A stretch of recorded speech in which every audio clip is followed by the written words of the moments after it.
Ma'am, looking ahead, Kamala Harris has also said that I'm a black woman who's got into the vice president post, but I will not be the last. And many are also saying that she will be the future president in 2024. Your take on that, ma'am? I don't know. I have no comment.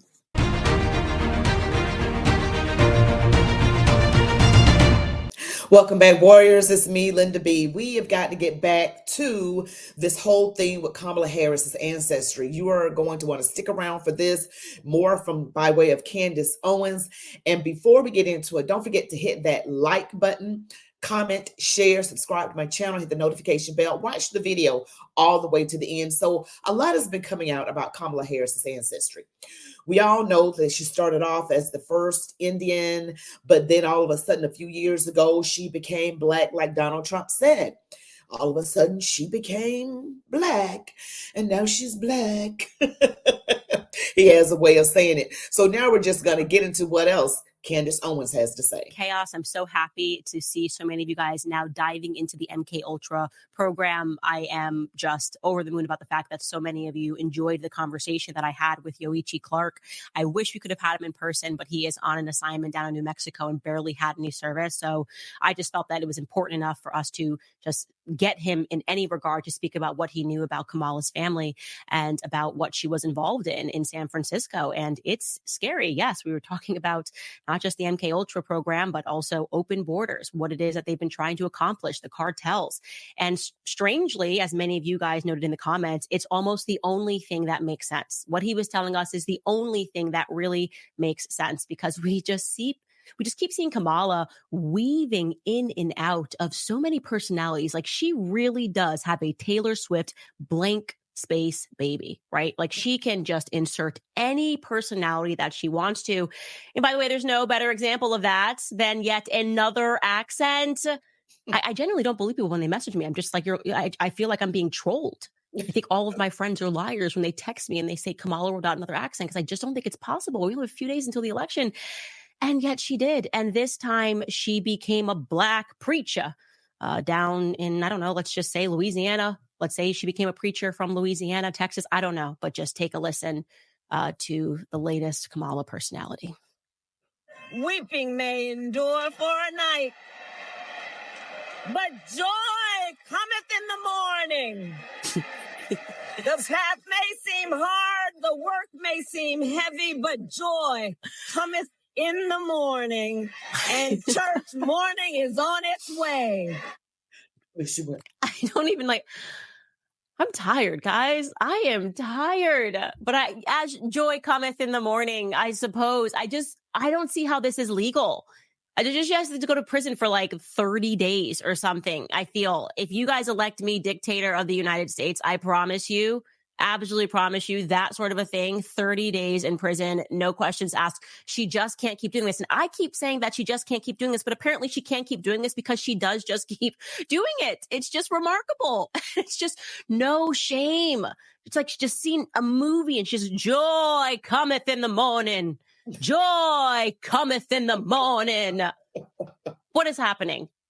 You guys, as we have determined on the show very much, and I'm so proud, I just want to say to the black men out in America, every award to you guys, hats off this year, because as she got caught on the hot mic, she just can't get black men to vote for her, as she was telling Gretchen Whitmer, who is a monster, by the way, herself, but we'll get into that another day. I'm going to be doing everybody's genealogy. This is my new thing. I am 23andMe.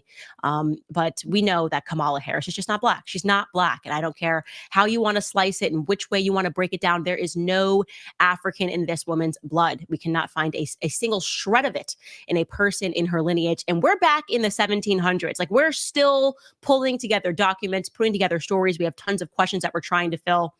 Now, if you're thinking, but Candace, she very clearly has color.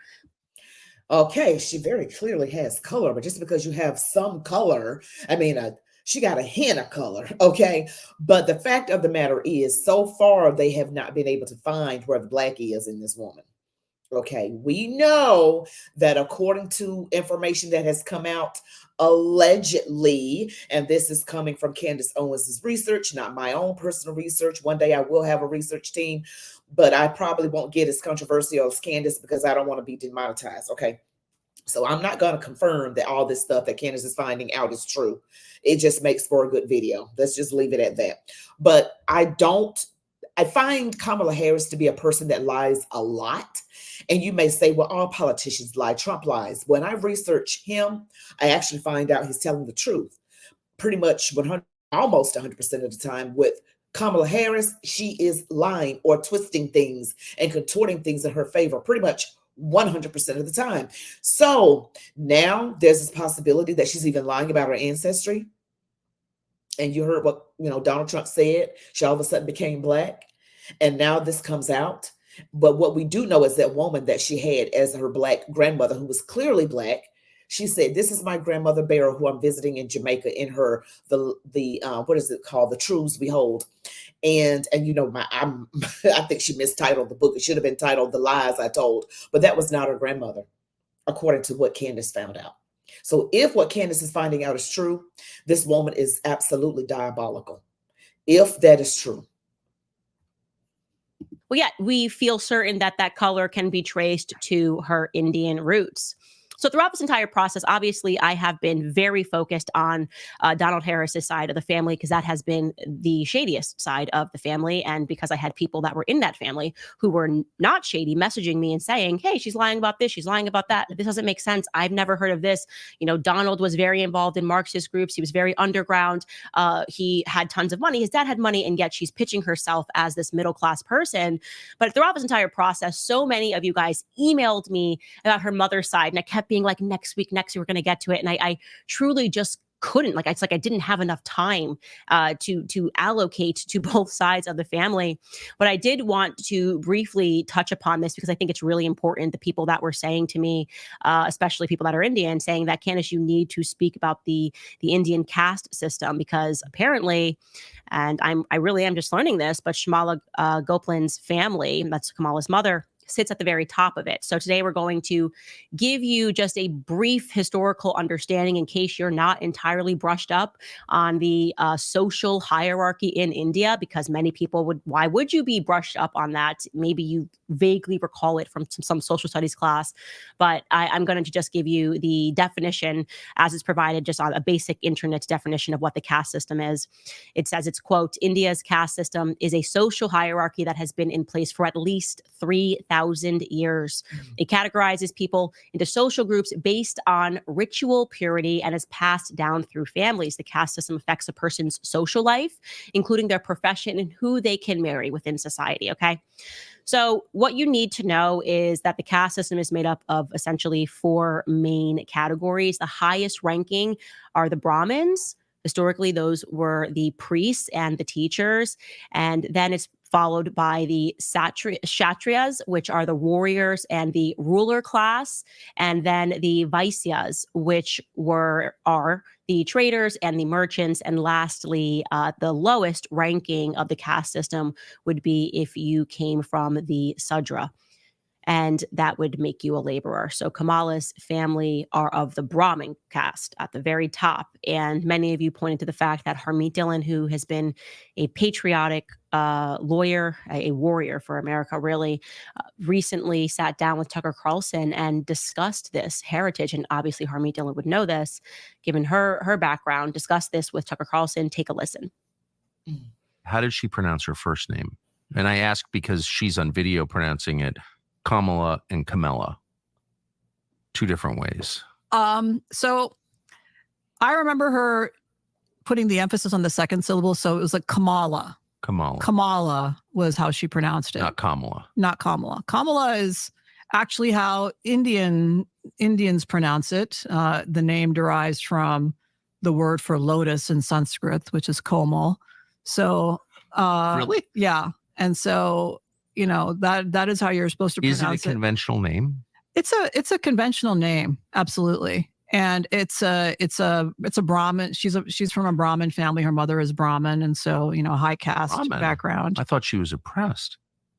Well, she's a shapeshifter, like I said. So although I saw an explanation in one of these liberal publications trying to explain how throughout most of her career, she's passed as African American and not mixed race, because, of course, not until Tiger Woods became prominent did people parse out their differences in their racial background. So, it was suggested that she had to pick one or the other early in her career, and she largely identified as African American. And so she really focused on the African American community in San Francisco. She identified as African American. Did she live in a black neighborhood? Did she live in Hunters Point? She did not live in Hunters Point. Oh, she didn't. No, she lived in a nice condo in the South of Market in the ballpark area. Right, yeah, absolutely. But she was, quote, focused on the African She was focused on the African American community. And she was. I don't know why Tucker's laughing. She was. She began locking up tons of Black men, and which obviously we have been told now multiple times from Judge Joe Brown. We learned this from Yoichi Clark, the journalist, that she did have a particular focus on locking up Black men for lowly drug crimes so that she could protect the people that were at the top of the cartel. Allegedly, that's what we were told again from a journalist, and I'm going to take his word on it. But it's fascinating to hear that, and I think Harmeet really nails it when she describes Kamala as a shapeshifter. And what exactly does it mean to say that you have a focus on the African American community, like that suddenly transforms you into an African American? And we have shown you in the past that she quite literally said she was an African American. That is just a lie. It's an objective lie. And shame on all the people who don't have the courage to call her out on that, who purport themselves or present themselves rather as leaders, right? They're the people that do the most to be gatekeepers and say, well, this person is not Black enough. Candace isn't Black enough because she's supporting Trump or she's a Republican. And yet when they're sitting across from Kamala Harris, they don't have the courage to simply ask her about her race, why she describes herself, which relative of hers has any African in them. And she won't be able to answer the question because that person does not exist. Okay. Now, something that I was not aware of was how seriously the caste system was taken. And I did remark that in the past, Indians were saying, Candace, you just can't marry outside of your caste system without reaping some severe consequences, social consequences, meaning that you would be disowned from your family. And my husband was telling me about that as well. He was telling me about someone that he was friends with who had a relative who quite literally got disowned because he was Indian and he married someone who was Irish, and it was outside of they were at the top of the caste system, and the entire family just disowned him. So what's really interesting to think about is the context of Kamala's life in that way, or rather her mother's life in that way. What's also interesting and something that we recognize that the mainstream media has really gone above and beyond to essentially wipe history for Kamala, recent history for Kamala, to make her a more viable candidate. As just one example, they used to write extensively about the fact, really came within an inch of calling Kamala a hoe. Like if you go back and you read San Francisco articles when she was dating Willie Brown, they made it very clear that she slept her way to the top and they were not happy about it. Now they absolutely clutch their pearls and call it misogyny when people mention it. When people mention their reporting from the past, they're like, oh, how dare you? It's because she's a woman. You're a misogynist. Some things are just facts. The left always, when you say something against one of the groups, like a female or a person of color, then you're evil, you're a bigot, you're a misogynist. And it's not that you're saying it because of their color or ethnic group. You're just stating a fact of what was done. But they make it about race when you're just making it about, this person actually did this. And there is a clip where someone asked Kamala Harris, this was back, I guess, in the late 90s. She's there with Willie Brown. She's like around 30 and he's 60. And someone says, are you his daughter? And she says, no, I'm not. Take a listen. Are you his daughter? She's done that. Are you his daughter? She's done that. And you see, this is Kamala Harris, much younger, and there's Willie Brown. And the reporter just said, are you his daughter? And she said, no, I am not. All right, just wanted to revisit that clip, you guys. These things are out there. It is all over the place. Check it out. But let's get back into Candace. But also we discovered that the San Francisco Weekly deleted a piece almost entirely. I mean, we had to, it wasn't even on the Wayback Machine. We had to go onto a different archive site to verify that this quotation was real. It was a piece that the San Francisco Weekly did from 2003, which was an interview with Kamala's mother, Shyamala Gopalan, in which Shyamala confirms that this caste system is real and that her bloodline goes back thousands of years. And that was in a piece that was entitled, by the way, Kamala's Karma. The purpose of the piece was they were essentially saying that she was having issues with re-election because so many people were basically saying, why are you here? You slept your way to the top. So maybe this is her karma for, not making, I guess, a more legitimate entry into the political scene rather than sleeping with an older married man.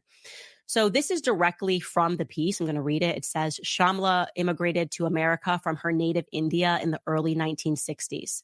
Shyamala's father was a high-ranking Indian civil servant. Her mother was an upper-class feminist concerned that the women who did her laundry were the victims of domestic violence. And this is a direct quote from Shyamala from this piece. It reads, quote, in Indian society, we go by birth. We are Brahmins. That is the top caste. Please do not confuse this with class, which is only about money. For Brahmins, the bloodline is the most important. My family name, Goplan, goes back more than 1,000 years, end quote. So you have a woman who said this in 2003, obviously sounds proud when she says this, like we go all the way back 1,000 years, the bloodline matters to us. And she chooses to marry Donald Harris. Why? And then after marrying Donald Harris, neither she nor her children were disowned by her parents of the Brahmin class who worked in the government. Why weren't they disowned? That's supposed to be par for the course. They should want nothing to do with you because you married outside of the Brahmin caste. So what does that signal? What does that signal to us that they were not disowned, that we have this book of pictures of Kamala traveling with her grandfather, and she's got multiple pictures of her mother's parents visiting her in San Francisco. Then there's also this piece, right? So Kamala's aunt was recently interviewed about this historic run, and she's speaking all about Kamala and how she makes all of these Indian meals and how her mother raised her, surrounded by the Indian culture. But then she gets rather, I would say, suspiciously mum when it comes to the topic of Kamala's blackness. Take a listen. I'm surely you've seen her videos of making Indian cuisine and Indian food. So what do you think about that? Good for her. I'm glad about it. But mostly nowadays her cook is my younger sister from Canada. She goes to, every now and then Kamala and her husband call her and she goes to visit them. She stays with them for 4 or 5 days and cooks good South Indian food for them for 4 or 5 days and comes back. Ma'am, looking ahead, Kamala Harris has also said that I'm a black woman who's got into the vice president post, but I will not be the last. And many are also saying that she will be the future president in 2024. Your take on that, ma'am? I don't know. I have no comment. She's got no comment on that. She's got no comment on that because I think it probably makes her uncomfortable to speak about Kamala in the context of her historic blackness, just like it now makes Kamala herself uncomfortable to speak about her race in the context of her historic blackness, whatever.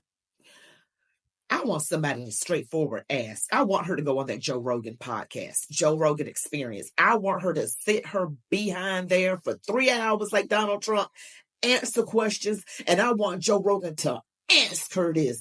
What are you? So are you black? Where does the black in your family come from?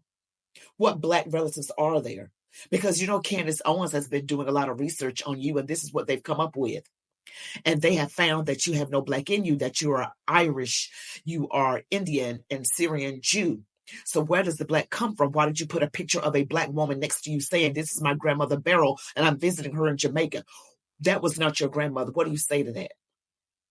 Ask her and don't let up Joe Rogan. I don't think she's going to go on the show either, because Joe Rogan is going to hold her feet to the fire, probably even more so than Brett Baer of Fox News. He will hold her feet to the fire. And I know I'm not ever going to interview her because I have no reason to talk to her. I don't even want to talk to her. But if I'm ever in an interview with someone who is like Kamala or Kamala, however the hell you pronounce her name, I would hold their feet to the fire. I'm not going to be like, no, that's not answering my question. That's how I'll do it, because that's just me. Whatever that means, ever since we've started doing the series, she no longer wants to speak about it. We've noticed that it's just something that she just wants to eliminate entirely, hoping that people will go through the polls before her deception is discovered. But it's already been discovered.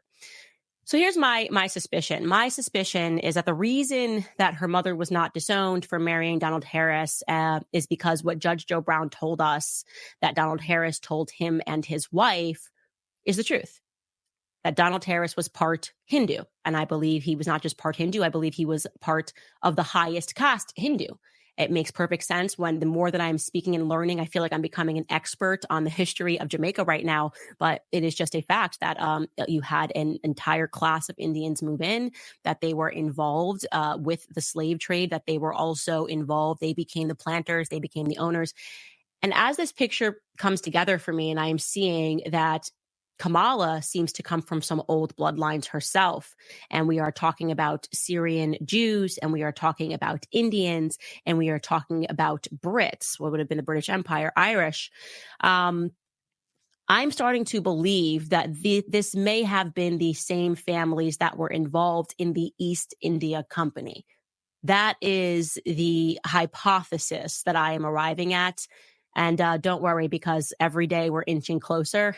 And I just know that I almost feel like it's going to be this week where we are finally able to get a full picture of what exactly it is that Kamala is hiding. And just know that we should be very concerned, because to know the involvement that they had with the oil, that they had with the oil industry, that they had with the slave industry, and to know that she has tried to obscure all of this and make it so that people aren't even aware of her mother's involvement in the MK Ultra program, means that this woman, far from being elected, has always been selected from the very beginning of her life. And I really do believe that she herself was likely experimented on psychologically from her mother. Even in that interview, her aunt talks about how strict her mother was. And that's exactly what I heard from other people, that her mother was very hard on her. And I don't think that any of these things should be the resulting president, lead to the resulting president of the United States. I think people need to vote accordingly and realize that if that woman gets into power, we may be looking at America becoming a communist country, because I believe that those are their aims. Thing about Kamala Harris is a lie. Everything that she's put out there, it certainly seems to be, doesn't it? And that was her aunt, clearly an Indian woman. And there's nothing wrong. She could have just said she was Indian. We don't care. I'm not going to vote Democrat, let's just be clear. But people don't care. You can be Indian. You can run as an Indian person. You can run as a white person. You can, or don't even say, unless somebody asks you. I mean, who cares? The problem is the lie of it. Why did you lie? And you got Black people running around talking about they're going to vote for her because she's Black. But she's not Black. Whoa, we got sucker punched again. I hate to say it like that, because we as Black people, we have always been treated, like lied to, presented things a certain way, and it's not that way. We've just been lied to. And then we go along with the lie. And when someone like me or Candace comes up with the truth, the people still want to go with the lie. They go with what they've always heard. I know all people are really like this. Just say all people are very quick to say, well, I never heard of that before. And they go with what they've heard previously. But just because we haven't heard of something doesn't mean that the new thing is false. You just did not know. Okay. This woman appears to be very fraudulent on so many levels. And I think I agree with Candace when she said, if Kamala Harris, thank God, I don't believe she will be, praise the Lord. Oh, Jesus, Joe, thank you. Thank God he spared us from that horror. But I believe if she were to get elected, she would turn us into a communist country. I do believe that. That's just a belief that I have. Of course, I have no definitive proof. I don't even have definitive proof that what Candace is presenting is true. I believe she's done her due research, her due diligence. I mean, I really do. But I have to say allegedly for obvious reasons. You know why I have to say that. But clearly Kamala Harris is hiding from things. She's hiding. She's ducking and hiding. I mean, she is hiding. Okay. And if the truth blew up on a national level, like it's out there, but it's still not out there yet. I need it to go out there. Okay. And the mainstream media, the reason it's not really out there is because the mainstream media is like, okay, no, let's sweep this under the rug. Let's sweep this under the rug. We can't let this get out. We can't let this get out. If this got to Donald Trump, He would tell the truth, and they would say he's a racist for bringing it up. He's a racist. You know, they love to say people are racist. Oh, Lord have mercy. But yeah, we got to get out and vote. We are less than a week away from the election. Woo, yes, 6 days. I can't wait till it's over. All the political mail and all the text messages. Love you, Trump, but I get a lot of messages. I'm with you. I already voted for you. Everyone in my house voted for you. Thank God. But you all, don't forget to smash that like button, comment, share, subscribe to my channel. If you haven't already, click the notification bell. You all be blessed. Love God, your families, these United States of America, and march on, warriors.